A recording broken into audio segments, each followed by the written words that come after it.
Mga guys, tapos na yung NB350 na VIP project natin. And guys, wood flooring, sidings, napakaganda. Natin dito guys,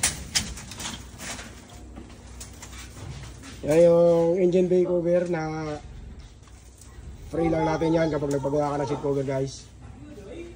Tapos yun yung ginawa natin ng VIP ceiling. Tapos nilagyan din natin yan guys ng ditusok na headrest. Napakasulit yan guys. Baba natin to. Yan.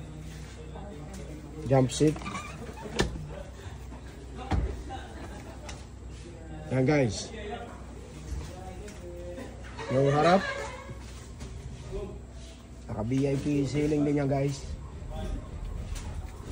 Tapos ito yung sa harap na upuan. Meron siyang free na dalawang neck pillow guys. Yan.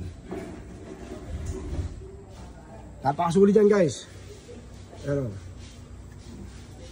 Gusto nyo paggawa na ganito guys, message lang kayo sa aming Facebook page, Pong Rods Garage. Yan.